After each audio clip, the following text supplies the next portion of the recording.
the Attention Amber Media Studios in Milwaukee, Wisconsin. This is Two Up Front, presented by Three Lions Pub. I'm Baxter Colburn. No Simon Provan today. He is off. For good reason, though. He is getting hernia surgery today. He has a hernia and a herniated belly button, and he is in the process of getting the surgery and recovering from that. So, Simon, we wish you well, and can't wait to have you back on the show soon. Hopefully Thursday. We'll have to see if he is in fit condition or not. If the Vizio will let him play or not. We'll have to keep an eye on that. But we'll give you updates as we know more about Simon, and we certainly wish him a speedy recovery. We've got a great show for you today. I will do the best I can, as I try to when Simon's not here, to hold down the fort. Two great guests joining us on the ShopFutsal.com call-in line. We will have Kristie Mewis of the Washington Spirit. Kind of weird to say Washington Spirit instead of the Boston Breakers after she spent so many years there. But she was traded in the offseason, so she is moving on to the Washington Spirit. We'll also be joined by FC Kansas City's Mandy Laddish as well. First time for Mandy coming on the show, so it'll be great to get her thoughts and perspective of everything going on in the soccer world, especially for how she thought her 2016 campaign went and what 2017 may have in store for her and for FC Kansas City as well. Regardless, though, we want to take a quick minute to remind all of you that you can listen to the show live Tuesdays and Thursdays from 12 to 1 p.m. Central Time, live right here on Spreaker.com. If you ever miss a live show, you can go and check it out on our website, the number 2upfrontsoccer.com. And, of course, we are also available on demand on Spreaker.com, iHeartRadio, and just recently on TuneIn as well, among many other places. But you can find all that information out on our show. If you want to interact with the show, Facebook and Twitter are the best ways to do it. Two Up Front on Facebook, and then at Two Up Front Soccer on Twitter, at Baxter Colburn, at Simon Provan. All right, a lot of great things to get to today on the program. A couple of things: the U.S. men's national team, MLS, and we'll start with the women's game first, though, because this is, some might argue, is the biggest story that has been going on for a long time. U.S. women's national team forward Alex Morgan has agreed to join Lyon in France on a 6-month deal. Now, there was a lot of speculation on whether or not Morgan would be jumping ship altogether and go and make a new permanent residency over in France. We're still waiting to hear about if Crystal Dunn is going to do the same thing. I personally haven't heard anything. If you have heard something, obviously let me know. I would like to be in the know as well. Crystal's a good friend of the show. She's been on twice already, and I'd like to hopefully get her back on again before if she does go to France. I'd love to get her on one more time in that regard. So, looking at what we have planned so far, going on, we're looking at Alex Morgan. She's going to be gone for 6 total months. She will be she'll be rejoining Orlando Pride of the NWSL back in May, I do believe, is when it's going to be taking place. So basically, she's going on a 6-month deal with an option for her to play a further season. So it's kind of an interesting story. For those of you that are big WOSO fans, you have, I'm sure, have been tracking this very closely. You've been trying to basically stay in the know and say, all right, is she going to go? Is she not going to go? There's been arguments whether or not her going would actually be good overall for U.S. soccer, for Alex Morgan as a whole too. She's 27 years old. She's done nothing but score goals basically since she's been around. She's been a part of the U.S. women's national team. She's got 120 appearances for them. She scored 73 goals. She's got a gold medal to her name, a World Cup. She really hasn't missed, in all honesty. Some might argue that 2016, though, not the greatest year for Alex Morgan. We had that conversation with RJ Allen of Backline Soccer last week on the program, briefly about her, but mostly about Amy Rodriguez and Sydney Leroux. Dan Lauletta was here, too. He chatted with us about Alex Morgan's production, kind of dipping in 2016. So keep an eye on this, though. This could be a big thing for Alex Morgan. We've seen players go on loan before, or go on these smaller contracts and then get to the end and be like, I'm having a lot more fun here. I think I'm going to stay and make a lot more money too, because Alex Morgan and others have been pushing for Federation players to make more money. Well, this is one way for Alex Morgan personally, even though I'm sure she's sitting just fine with the amount of sponsorship deals and endorsements that she has, to be content with what the number is that she sees in her bank account at this time of the year. So Alex Morgan, keep an eye on that. I'm curious to get your guys' thoughts, though. Good idea, bad idea for Alex? 6 months. Can a player make that big of an impact in 6 months? We've seen players, of course, come and go throughout, the course of soccer history, and some have had, immediate impacts. Some have been kind of iffy. Jermaine Jones on the MLS side of things comes to mind for me, at least for the New England Revolution. He, blew onto the scene for them. Only played about a half a year, made an instant impact. On the same flip side, you see other players come in, and it's like, oh, that's right, this player's on our team, because they just don't actually do anything, even though it was such a big hoopla that you got to actually sign the player. Alex Morgan, we know she's a quality player. We know that she's capable of doing really, really good things. She's only 27 years old. I'm really curious to see what she has to offer. It was also interesting, too. She said, Lyon is a team that's world-renowned for excellence, with a roster that includes many of the greatest players in the world. In fact, Lyon won all 3 possible titles last season: Champions League, French League, and Coupe de France.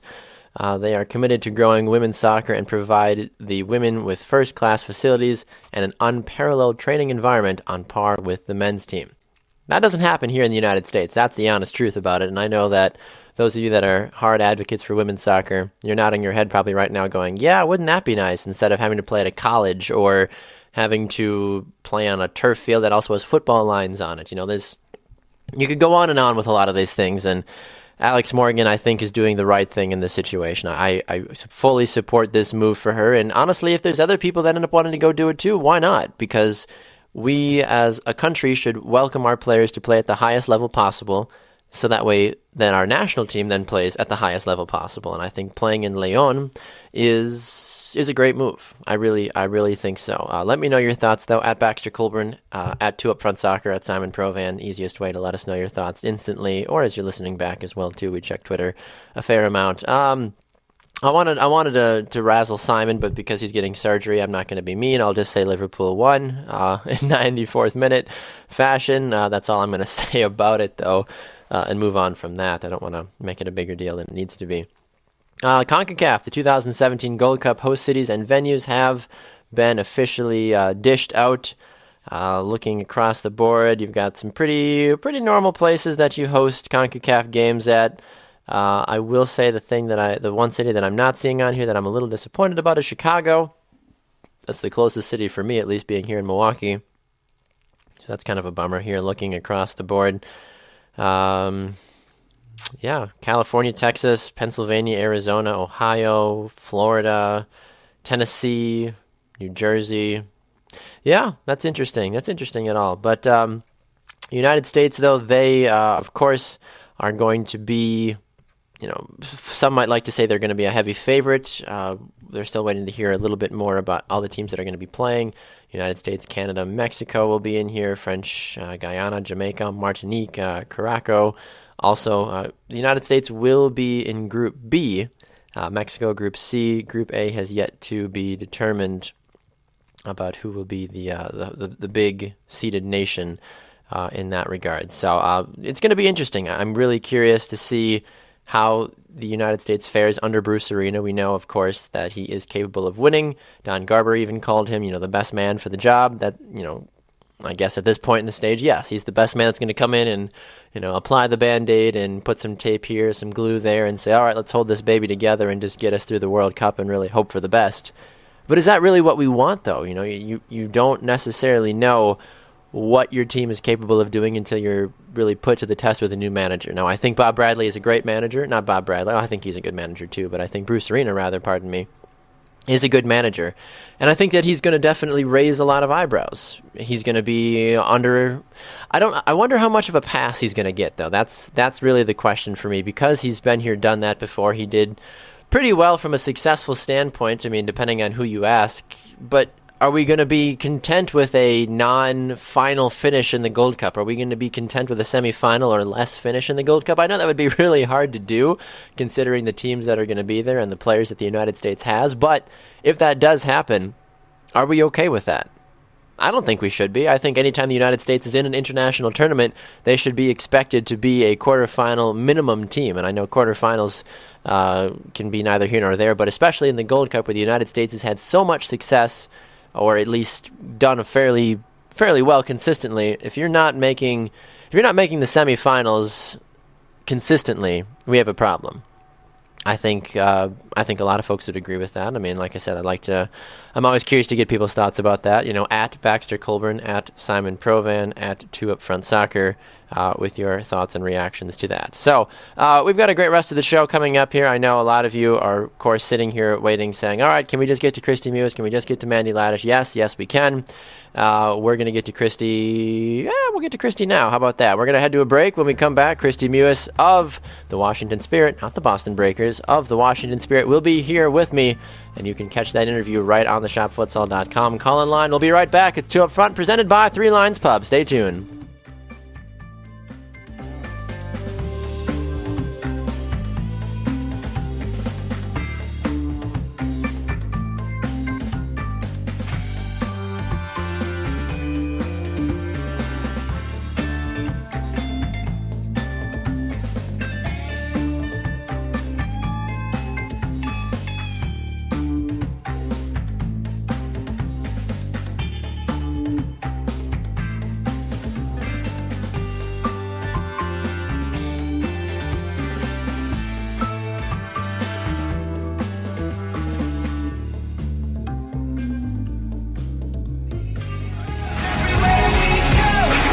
Welcome back inside the studio. It's 2 Up Front, presented by Three Lions Pub from the Attention Era Media Studios. I'm Baxter Colburn. No Simon Provan today.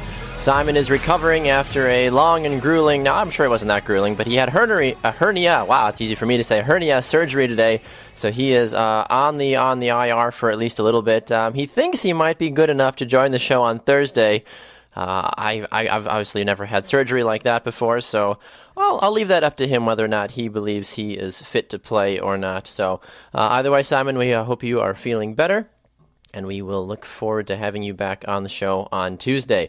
Well, we get the opportunity to have 2 different great players on the show today, joining us on the shopfutsal.com call-in line. We talked about at the beginning of the show, the first of our 2 guests today. She was playing for the Boston Breakers, but then her offseason got a little crazy and she got traded. It doesn't happen very often, but when it does, it usually involves some high-profile players, and I believe this player certainly falls under that category. She now finds herself playing for the Washington Spirit. It's Kristie Mewis, and she joins us on the shopfutsal.com call-in line. Kristie, good afternoon and welcome to 2 Up Front. Hi, thank you for having me. Absolutely. It's great to have you on, Kristie. Let's talk about the trade right off the bat there. You're just going about your business there in the off season, and all of a sudden you find out that, hey, you're moving. It's obviously not that far of a move from Boston to, where the Washington Spirit play, but what was your immediate reaction when you found out that you would no longer be playing in the Boston area? I mean, my initial reaction, obviously, it's obviously hard to leave your hometown team. This is where I was born and raised. I went to college here. And I had three good years here. But I was excited, because I wanted to try something new. I had been in the same spot for 3 years, and I think I needed to challenge myself. So I was really excited because I had always admired Washington and how they played and the coach and like all the players and just like the way that they are as a team. So I'm just really excited to be joining them. I feel like there's got to be a little bit of frustration, though, for you. You were probably like, yes, I get to play with Christine Nairn. Crap, she got traded. Oh, I'm going to get to play with Crystal Dunn. Oh, she might be going to France. It's like, is anybody staying anymore? That's got to be a little frustrating. But that also opens the door, though, for someone like yourself to be more of a focal point of the offense as well. Yeah, definitely. I've played with Crystal and Nairn a lot growing up, and I really, obviously, I guess admire is my word today, but I obviously admire the way they play and do wish that, I do hope that I will be able to play with Crystal, and it is disappointing that I don't get to play with Nairn because I think she's one of the best players in the league, but she is a special player. Yeah, she really is. Like, I really look up to her. I still think it's going to be a great team. Washington has always been, top notch. So I think that we're going to somehow pull it off. Absolutely. Yeah. Well, Washington last year, I don't know if surprise is the right word, but I think certainly answered the call for most people last year by coming all the way to the championship and unfortunately losing the way they did, but still a very entertaining season from them and, Coach Gabara and company doing pretty much everything that they possibly could right. But, when you go up against Lynn Williams and the magic that was happening in Western New York, it was next to impossible to really combat what was actually taking place. But I want to talk about your campaign last year for you. You played 14 total games. You got a goal and an assist last year. Traditionally, for those that follow you, they know that you like to score the goals. But last year was a bit of a quieter campaign from you. Was that just Boston as a whole in 2016, or was that stuff that you were just having trouble finding the back of the net? I think probably like a little bit of both. Obviously, it's been a struggle for the past couple of years with Boston, and I was battling. We can be honest. That's fine. Yeah, we've said, we've been critical of them on the show too. It's no secret. Like, it's not a secret at all that we have struggled a bit. Wait, Boston was bad last year? I'm joking. Sorry. Anyway, yes. It's all right. I was obviously battling a couple injuries last year, so I was really just struggling most of the season. And I hate to like make excuses, but I don't really think that I was fit and ready to be back on the field when I was. And I just think that my injuries weren't, like, taken seriously enough. So I just really struggled the whole season. But I mean, I took some time off and I'm just ready to go. Like, I gave my body a rest. I just think I've been under a lot of stress my body's been under a lot of stress the past couple of years with, going overseas and stuff, and I just haven't really had a chance to rest. So I'm good now, and I'm recovering and just getting back after it now. Talking with Kristie Mewis of the Washington Spirit here on the shopfutsal.com call-in line. Kristie, I want to actually head back across the pond like you had just briefly referenced. One of the things we always like to ask players when they do have the opportunity to play in the NWSL, but then also go abroad and play for a year or two. You got to play at FC Bayern Munich, which is awesome. You also got to play at another team in Japan that I'm not even going to try to pronounce. But I'm curious to get your thoughts about the differences in the two leagues, or the three leagues, I guess, compared to what you see in NWSL, also on a weekly basis.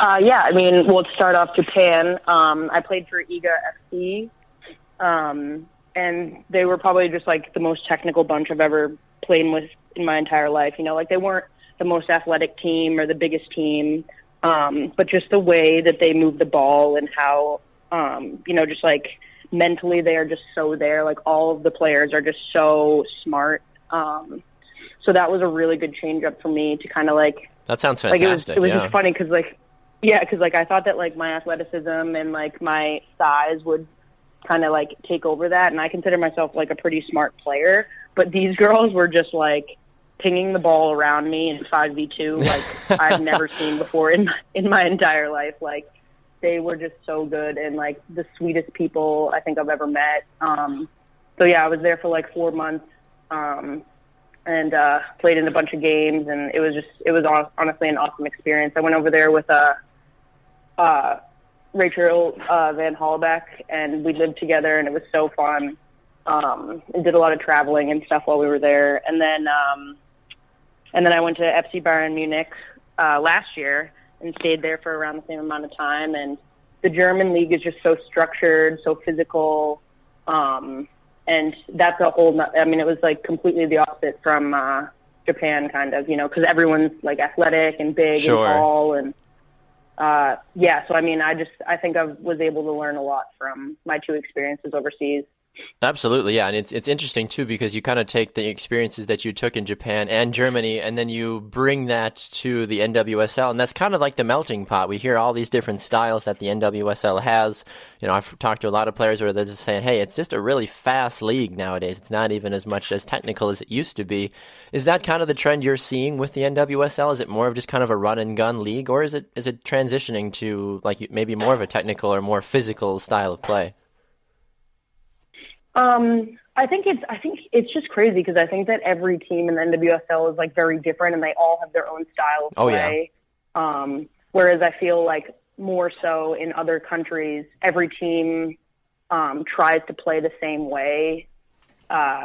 Whereas here, like everyone has so many different strengths, and so many different like people from other countries in the NWSL, and I just think that each team kind of has to evaluate what they have and what their strengths are. And at the end of the day, Western New York just completely outplayed every team, and they had the best season, and I think that's why they won. I just think that they played their best soccer, and that's why they won. I gotta ask, because we've had your sister, your little sister. Some people might forget that, your little sister Sam on the show before, and I dodged around the question lightly because I didn't want to cause any tiffs in the family. But I was curious to know on your end, from the receiving side, after those those Western New York Flash Boston games last year, what the vibe was at Thanksgiving or something like that, after she kind of was like, yeah, sorry, I beat you guys into the ground a lot last year. No, Sam knows better than to bring it up in front of me, that's for sure. Good, okay, you've got an understanding. That's good. Yeah, but yeah, I mean, obviously, we're competitive with each other, but I think that Western New York was definitely one of the teams that Boston did not match up well against. And, we did tie them one time, and I thought we had like a really good game against them. Yeah, absolutely. Yeah, but I mean, at the end of the day, they were just better than us, and they had an unreal season, and Sam played absolutely unbelievable, and she's only getting better now. So, yeah, I mean, I was really happy for her, but we keep it pretty professional. We don't really talk about it. Okay, that's good. So when she wears her championship ring home for Easter or something, you'd be like, okay, really? Come on, let's just not talk about it. The other day she started waving her medal in my face, and it was just hilarious. Well, she told me that your parents wear half and half sweatshirts, basically, or no, they are opposite sweatshirts, and they switch at halftime, I believe. Yeah, I it's think that's the what she silliest told thing me. ever, but hey, you don't want to have a favorite child, you know. You don't want to come up with that mantra, be like, oh, Sam's better than Kristie, or Kristie's better than Sam. It's like, well, you guys have your own strengths and your own positions, obviously. Yeah. So, okay, last question for you, Kristie, before we let you run. So first of all, thanks so much for joining us. It's been a lot of fun. I'm curious, it's been 3 years since you have been a part of the U.S. women's national team. Jill Ellis recently coming out saying that she's basically bringing in a whole fresh crop of players over the next several months. What do you think you need to do to be a part of that, one of those call-ups or one of those camps? I mean, I feel like I say this all the time, but I feel like I'm saying this to everyone, but I just feel like I need to narrow down a specific position and be better in that position than everybody else. And I think that I'm a really good utility player. I do a lot of things really good, but I don't do certain things really great. So I think that's gonna kind of separate me from everybody else if I can really do that in this off season and at the beginning of next season. So I'm kind of just focusing on that and really trying to truly discover who I am as a player. Obviously, I want to be back, and I want to be healthy, and I want to be rested. So I'm really focusing on recovery now and still getting treatment and stuff on my injuries. So I think that's going to kind of separate me. So I'm just really working towards that goal, because obviously being on the national team is my ultimate goal. But I mean, I also don't think that I deserve it right now, and I don't think that I deserve it after the couple seasons that I've had. So that takes really a lot too. That takes a lot to say that too, because sometimes you hear players, saying oh, I really, I feel like if I'm given my chance, but the fact that you are honest enough to say, I don't deserve it right now. You would be doing yourself and the country as a whole a potential disservice because of what you were saying, your injuries and everything you've got going on. So I admire you for saying that. So that doesn't have to be an easy thing to accept currently. Yeah. I mean, I'm not going to say something that's not true. I'm not going to sugarcoat anything. I genuinely don't believe that I deserve to be on the team right now, but that's just pushing me and motivating me more to get the call in at some point in my career, and that's what I'm pushing towards, and that's an ultimate goal. So that's awesome. Well, Kristie, I'm really, really glad we got the chance to talk. Thank you so much for stopping by 2 Up Front today. Let's do it again soon. Okay, awesome. Thank you so much again for having me. Anytime. There goes Kristie Mewis on the shopfutsal.com call-in line. We're going to run to a break. When we come back, Mandy Laddish of FCKC will be joining us as well to chat with us a little bit about what they did this season and what she's got coming up as well in 2017. Stay tuned for more. It's 2 Up Front, presented by Three Lions Pub.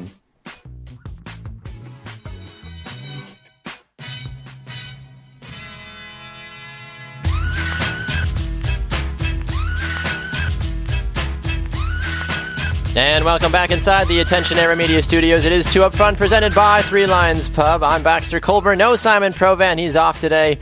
He'll be back again, hopefully on Thursday. I never really know with him after he. We talked about it obviously earlier. I'm not trying to be mean about it. He's getting hernia surgery, so he is recovering at the moment, and will be, Lord willing, back with us on Thursday. Our Christmas and New Year's schedule is going to be a little different. Traditionally you can get us Tuesday, Thursday, from 12 to 1 p.m. Central Time, but we haven't officially nailed down our Christmas week, and well, it is technically Christmas week. Holy cow, is it really 5 days until Christmas? Unbelievable.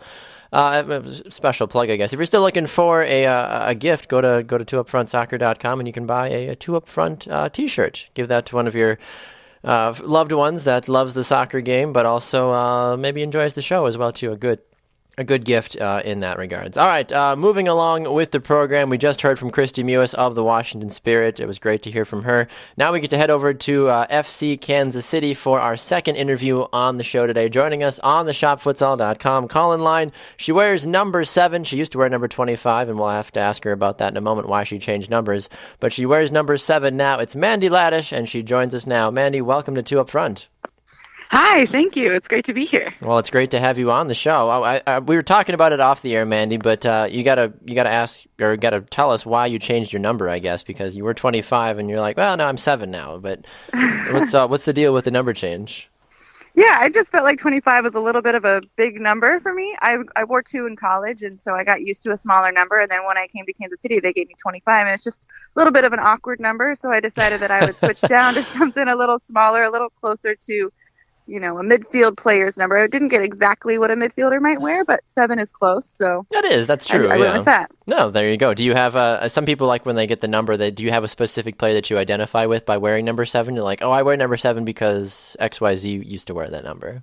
No, I don't. Number 7 just happened to be one of the lower numbers that was open. Coming onto a professional team, most of the numbers are already taken. So yeah, all the good numbers, about right? What's available. Yep. Exactly. That's interesting that 7 was available too. But well, Mandy, we're thrilled to have you on the show today. You had a pretty darn good season. Part of FC Kansas City. You guys almost made the playoffs again after being so dominant for the last couple of seasons. You played 19 games in 2016. No goals or assists from you. I'm curious to get your thoughts about the goose eggs in both of those categories for you in 2016. Yeah, I played a little bit deeper this season, and I just think that ultimately I just underperformed in that aspect of my game. I think that one of the things that I need to work on as a player is my shooting. And I think that came up to show. I do a lot of the dirty work in the games where I'll win tackles and I'll make plays happen, but I don't always get up the field as far as I should. So, I think that was a little bit disappointing for me that I wasn't able to get any goals or assists this season. But, that's something that I'm working on and working towards improving for next season. Well, for what it's worth, looking at the stat line, you were actually 3rd on the team in total shots taken with 22, for what that's worth, I guess. But you were definitely, like you said, you were more of a defensive, just more of a doing the dirty work, which was very obvious with a lot of the style of play. But Kansas City was an interesting bug in 2016. We had Yael Everbush on the show about a month or so ago, and we asked her about it as well, too. But the difference about not having Amy Rodriguez and Sydney Leroux on your team really changes the entire team, I feel like. But you had some great players step up. Shea Groom had a great season. Yael scored a couple of goals as well too. But what was your perspective of what you saw after this team being so dominant for several seasons to then not even make the playoffs? Well, I think one of the biggest things was we lost a lot of veteran players with a lot of experience. It was really hard not to have Sydney Leroux and Amy Rodriguez, but we had a lot of players retire. Amy LaPelvet, Leanne, Lauren Holiday, all of those players were key players for us. And, for me as a player, I was so grateful to be able to learn from these veteran players who have so much experience, who are so savvy on the ball, technically, tactically. It's amazing playing with them, watching them play, seeing what they can do for our team. So losing them, I think a bunch of us had to, kind of get into a different role this season. So for me, being in the midfield, being one of the only ones left from the previous seasons, I kind of had to step up and take on a completely new role. And so I think really for us, it was more of a rebuilding year, trying to get used to each other, trying to figure out how we were going to navigate losing these key players that we had before. And I think we did, a pretty decent job. Shea did have a great year. She stepped up. Yael in the back did an awesome job. I mean, she moved back in 2016 to center back, or not 2016, 2015 to center back. And then she did great for us this year at center back as well. So, I think it was just all of us trying to figure out our new roles, trying to, bring up the tempo and keep it to where it was. But obviously we're going to have a little bit of a slack when we're losing all of those fantastic players. That is true, yeah. You very rarely see teams that lose such high-caliber players rebound and be like, oh, we're completely fine, and just kind of pick off where they left off. And after winning, 14 and 15 NWSL champions, right. When you look ahead to 2017, Lord willing, you'll get Amy and Sydney back and hopefully bring in a couple of other players also. Does this FC Kansas City team have what it takes to be a threat next season based off of not only what you've seen with other teams this offseason making moves and players getting shipped all over the place, but do you think you're realistically going to have a shot to make a deep run next season? Yeah, I definitely think that we will. I think that we have great players who have gained another year of experience this past season. So I think that will add to us next year. And then, obviously getting Amy and Sid back, and then any moves that we make this off season I think we'll do really well. I don't think that we were that much different from the other teams in the league. I think that all the teams in the league are very good and anyone can win on any given day. So for us, it's just about gaining consistency. And I think that with that extra year of experience, with these extra veteran players coming in, that will be a little more consistent this season. And I definitely think that we have the talent to be one of the top players or one of the top teams in the league. Yeah, and I have to agree with that as well, too. I mean, when you win 2 championships, it's hard to really get that mentality out of your mind saying, like, look, we know what we need to do to win the game and to be a successful team, so let's just get back to it and really make a difference on the field. Speaking of making a difference on the field, Mandy, you were a part of the Notre Dame national championship team back in 2010 when you were a freshman. What was your experience going from that college game to the professional game? Some people say obviously playing at Notre Dame or UNC or even Stanford is about as close as you can be to playing at the pro level, at the college level. What were your kind of thoughts in that transition after before you got drafted in 2014? I was a little bit surprised with how high the level was in the pros. I mean, I shouldn't have been surprised, but I was, because, they tell you that playing at Notre Dame, playing at UNC, you're going to be prepared. But realistically, the players in this league are so good. They are so smart and they are so talented and it's not just a few players. It's every single player in this league is talented. They are driven. They are athletic. So it's really 2 steps up from college. So a lot of times college players, myself included, will come in thinking that we're going to do pretty well. And then you saw my rookie season, I didn't play a minute. So, it took me a lot of navigating to figure out, okay, where are the gaps in my game? And I was very fortunate to be put on Kansas City because Vlatko Andonovski is a fantastic coach, especially defensively. And I think that was one of my gaps in my game was defensively. Oh, okay. I wasn't challenged as much in college as I was in the pros because everyone is so savvy technically, tactically in the pros that there are things there are parts of the game that you don't pick up. And I think a lot of it is because the season for college is a little bit too short. It's only 3 months. You can't really work on these tactical things or even maybe the technical aspects of your game that you would in a professional season because you're just so focused on these 2 games every weekend. You only get a couple of days of practice and you're exhausted because you are playing 2 games every weekend. And going to school on top of that. Yeah, exactly. That little thing, right? Getting a degree and trying to... Yeah, so you're maximizing in academics and sports, so you're exhausted. So then by the time you get to the pros, I was lucky, Vlatko worked with me tons on my defensive shape, just my tactics defensively. And I think that really helped to elevate my game to where I am now. And I obviously still have gaps in my game that I want to work on, hence the goose eggs and the assists and the goals. But it happens. Yeah, I think I'm continuing to develop, and I'm very grateful to be on the team that I am on because I've been so fortunate to learn from players like Lauren Holiday, Leanne Robinson, Becca Moros, Becky Sauerbrunn. Those kind of players have made me better as a player. So it's in one regard I wasn't prepared, but it was okay because the players are so good that I was able to figure out what I needed to work on quickly and then begin working on it immediately. Exactly. And you're listing off, players that can be considered the all-time greats of U.S. women's soccer as well, too. Oh, and yeah. That's from a younger player's perspective to be able to sit there and be like, I get to learn from them? Okay, wow, great. That's awesome. I'm curious, Mandy. Talk to me about this salsa dancing thing here. Supposedly you used to salsa dance before your games.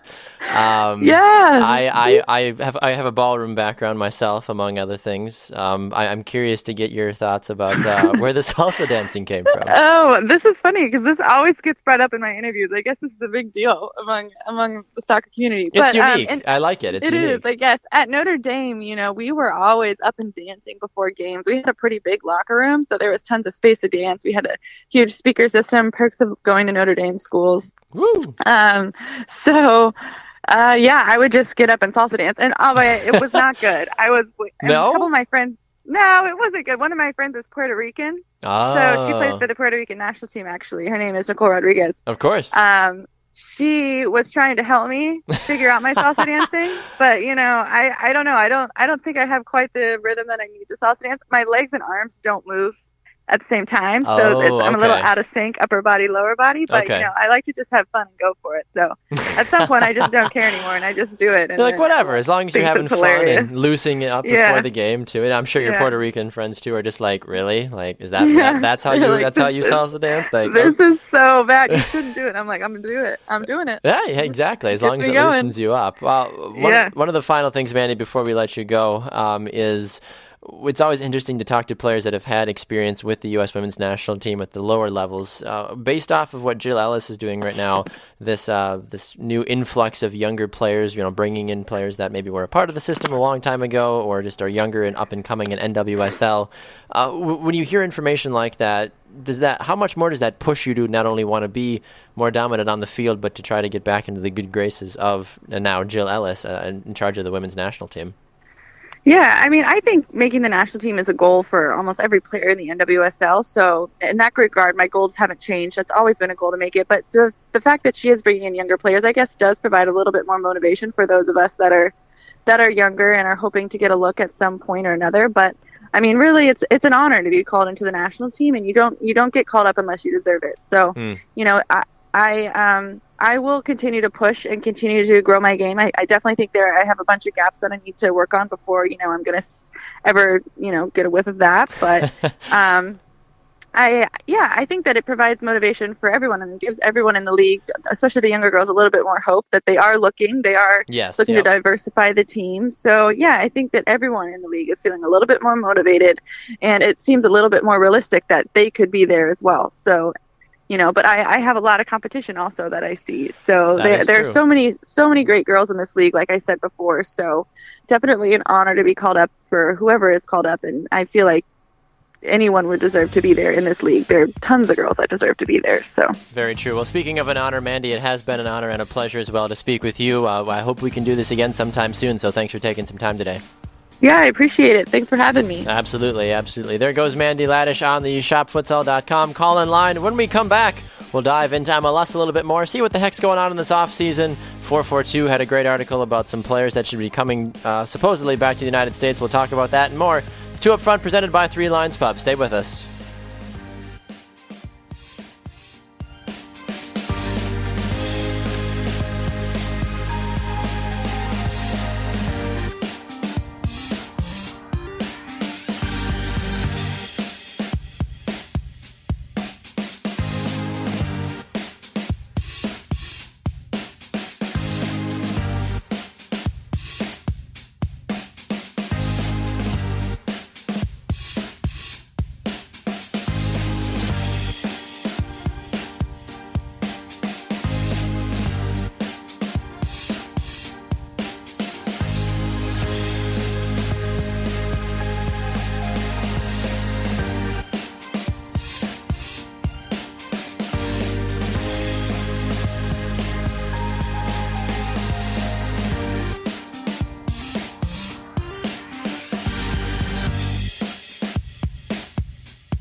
Welcome back to 2 Up Front, presented by 3 Lines Pub from the Attention Era Media Studios in a really, really cold Milwaukee, Wisconsin. I'm Baxter Colburn, No Simon Provan today. He'll be back again either on Thursday or next week at some point. He is recovering from surgery, so we wish you well. If you want to tell Simon, send him some well wishes. He is at Simon Provan on Twitter. If you have any interaction or thought about stuff we've talked about on the show today or other past episodes, you can go at 2UpFront and at 2UpFront Soccer rather, and at Baxter Colburn as well on the Twitter world. 2UpFront on Facebook, 2UpFrontSoccer@gmail.com if you have a long form version of a response or something you'd like to tell us about. All right, moving into MLS. We've had a good show today, haven't we? We had Kristie Mewis on the show earlier of the Washington Spirit. We just got off the phone with Mandy Laddish as well, all guests appearing on the shopfutsal.com call-in line. It's always it's a great experience to be able to realize that there are so many players that are just genuinely nice people. You know, they're all obviously fighting for the same common goal, trying to get to their respective national team, trying to be the best player that they can be for their national team as well. And it's been just an honor and a pleasure to be able to speak to so many fantastic ladies and men as well too, for MLS players and USL players, and we've had the opportunity to have them on the show. The first thing I actually want to get to really quickly involves a friend of the show, Kyle Gregg. We've had him on twice now from Whitecaps FC 2. It looks like he's getting promoted. Yes, he is. The Vancouver Whitecaps have officially signed Spencer Ritchie and Kyle Gregg to the senior team, which I think is absolutely awesome. They're each going to get a one-year deal with a successive one-year options through 2020, which I think is awesome. Kyle Gregg, he did make 4 starts on the senior team last year. He compiled a ton of goals in USL action, 13 goals across all competitions and 3 assists, and led them to the Western Conference title game in the USL. So I think Vancouver, who needs to address their scoring issues, has made a absolutely fantastic move in that regards. Ritchie, on the other hand, he had 8 wins as a goalkeeper, 57 saves, and a little under a .70 save percentage in 17 starts in 2016, including the playoffs as well too. Both have played for the senior team at times, but also definitely players that should be really excited to be having the opportunity. So congratulations, Kyle, as well too. We know that you are definitely capable of doing some great things. All right, let's take a look here at an article by 442 talking about 5 players in Europe that should come back, should come home to MLS. I think this is very needed. And a lot of these players I agree with, in all honesty. Brad Guzan is the first one on here. We've all heard the rumors that he is going to be playing for Atlanta United. He has been struggling to find playing time with Middlesbrough, stuck behind Victor Valdez, but Middlesbrough as a whole just hasn't really had the 2016-17 campaign that they were really looking to have. Let's be honest about that. If you're a Middlesbrough fan, I'm sorry about that. You should have really thought better and chosen a team like Arsenal that consistently lets you down but does just well enough to keep you excited. Anyway, that's not important. We're not talking about Arsenal right now.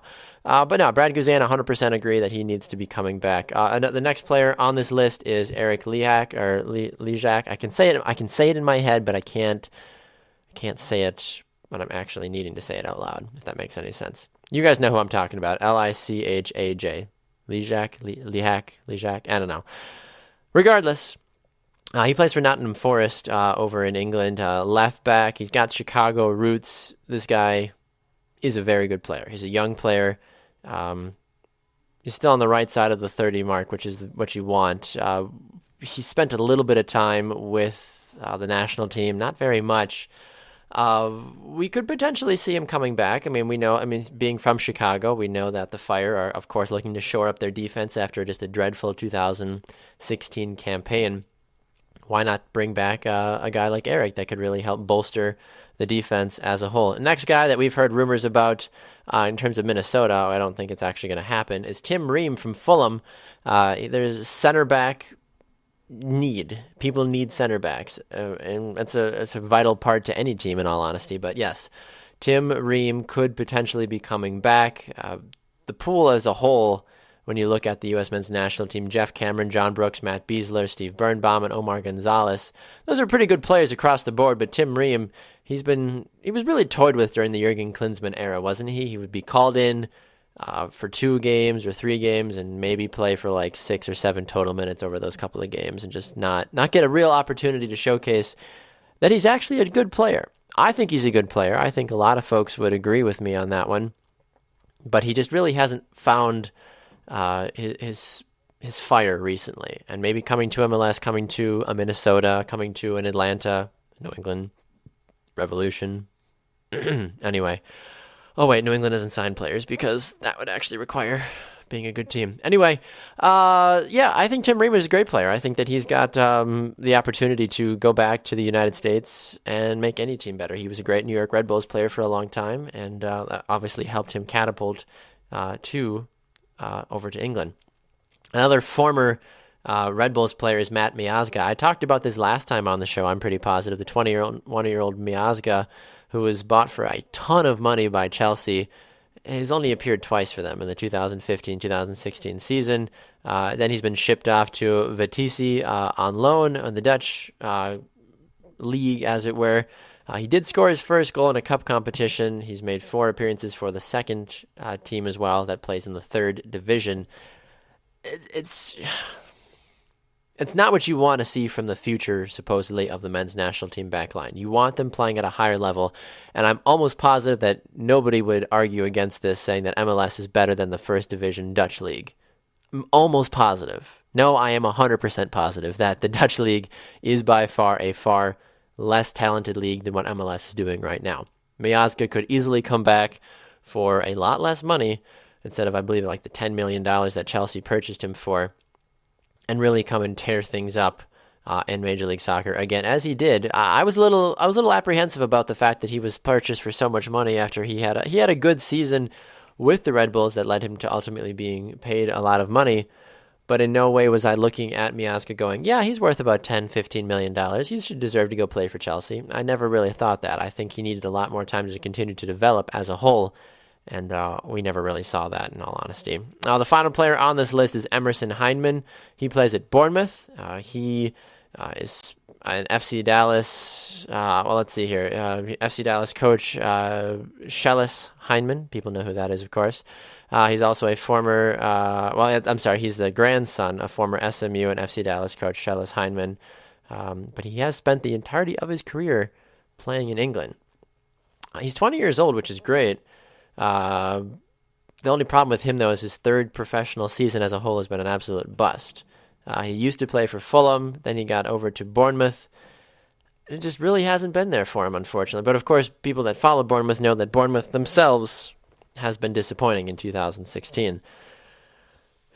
Another player that's young, another player that has the opportunity to come to the United States. We know that Bruce Arena is going to be looking probably a little bit harder at the players that play in MLS. When it comes to choosing the national team, and we've seen Emerson, we've seen Miazga, we've seen a lot of these other young players get opportunities under Jurgen Klinsmann, but never really develop into a lot. DeAndre Yedlin, some might argue, is the exception to the rule, but when you have speed, it kind of overshadows the lack of technical abilities that players might have in certain areas of their game. Either way, we'll have to see exactly what takes place. I'm not sure. I think all 5 of these players would do great. Personally, I think the more players that are young and have a lot of talent, or a lot of potential would be the right word, can come back to MLS, I think is great. I'm never going to be an advocate. I'm never going to be a person that says, no, they should stay in Europe. I do believe you should obviously play at the highest level, of course, but for some of these younger players that are still trying to find themselves and don't really know who they are as a player, then they need to come back to MLS. It's different when you are a, Wunderkid by Christian Pulisic when you're starting consistently for Borussia Dortmund. Stay there. Do not ever come home, because you will never, ever, ever get a better opportunity aside unless Barcelona, Real Madrid, or Bayern Munich, basically. Those are the only 3 teams that, if I were Christian Pulisic, that I would really say at this point that I would willingly probably want to go play with, because Borussia Dortmund is better than a Liverpool, is better than a Man City, is better than a Manchester United, is better than Atletico Madrid, maybe better than a Juventus. That's hard to tell. I think they are. So he's really kind of limited himself to the teams that he can be bought by. We know Liverpool keeps throwing 30 to 40 million euros, or pounds, I guess, pounds, at Pulisic. That's not going to happen. Just stop. Stop while you're ahead of yourself. Aside from that, though, looking across at other Major League Soccer news, the Montreal Impact were able to re-sign Dominic Oduro, so that's a good sign. Congratulations to them being able to re-ink a long-time MLS player. Sean Franklin has also re-signed a new deal with DC United, and looks like RSL has also signed Aaron Mound as well, a defender for them. So good to hear that some of these players that have passed through the drafts and through the free agency period have been able to secure deals with the teams that they were already a part of, that the teams didn't really want to get rid of them. I haven't really heard much in terms of whether or not the Revolution are going to do much of anything. Supposedly they've sent scouts all across the world, but they haven't done anything. So that's frustrating, in all honesty. One other thing, too, Minnesota United is looking to grab Miguel Ibarra's MLS rights to bring him back. He plays down in Mexico, and I think they're trying to bring him back since he was a part of their NASL days before he moved on to supposedly bigger or better things, but we'll have to see what exactly takes place. I don't really know much about this. I know that there's also guys like Simon have a bigger thought about this one, honestly, but the whole issue with Detroit City FC, the NPSL team that says, get the hell out of our city MLS, and MLS is like, we want you to have a team. That would be good. That would be great. More money and stuff. And people just aren't doing it. So that's kind of a strange thing. But like I said, Simon's a better advocate about a lot of that stuff than I am. So we'll have to see and ask him, I guess, when he comes back and is in a better place, physically, mentally, spiritually, all that jazz. We're gonna go to a break. When we come back, we'll wrap the show up. We'll do an I Believe, and yeah, that's about it. Two Up Front, presented by Three Lines Pub. Stay tuned. We'll be back right after this.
Welcome back to the Attention Era Media Studios in Milwaukee, Wisconsin. It's Two Up Front, presented by Three Lines Pub. I'm Baxter Colburn.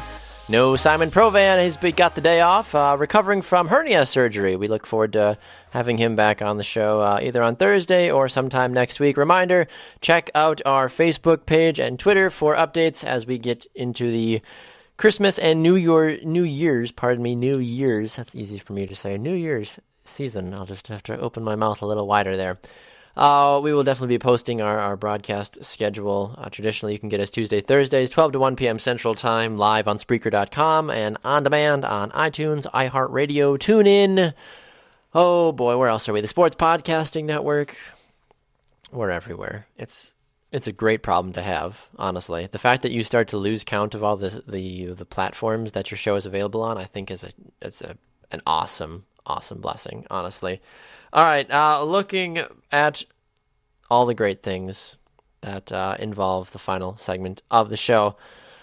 You look at You look at the interview that Bruce Arena did recently over at MLSsoccer.com, talking about players that he would like to potentially call in for the January camp roster. They're going to be announcing that soon. He was saying that he hopes to call guys in like Benny Feilhaber, Juan Agudelo, Jossie Zardes, Darlington Nagbe, Jordan Morris, Chris Pontius, Dax McCarty, Keegan Rosenberry, Matt Hedges, Walker Zimmerman, among others, Kekuta Mane as well. Woo! Clint Dempsey will have to see exactly what he's got going on with that one. But Kekuta Mane on the national team would be epic. Absolutely epic. We'll have to see if he gets an actual call-up or not, though he just got his U.S. citizenship. So I'm 100% on board with Kekuta Mane. Ethan Finley, DeMarcus Beasley, also others that will likely find their way onto the show, of course. Or not on the show. Well, maybe if they want to come onto the show, they certainly can. But no, will find their way onto the national team. Yes, that's the word I'm looking for. One of the things I thought was really cool, actually, that Orlando City is doing, talk about Borussia Dortmund, they are adding the wall to their stadium. If you don't know what the wall is, it is a term that is very different from what people might actually believe the wall is. It's not talking about the Berlin Wall. But in soccer, the wall is a different concept, though. It is considered also what we see in Germany. Borussia Dortmund has the yellow wall. It's a giant, safe standing section for supporters.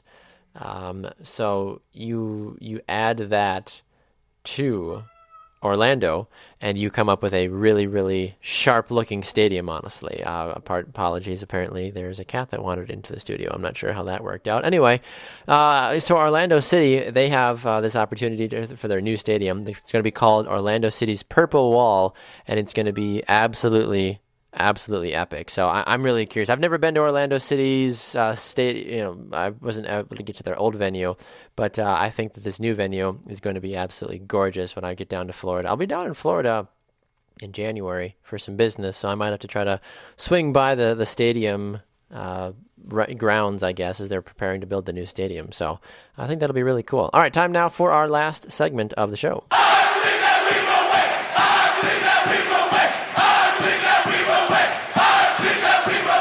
It's our I Believe segment where I, and usually Simon, offer something we believe will take place in the soccer world.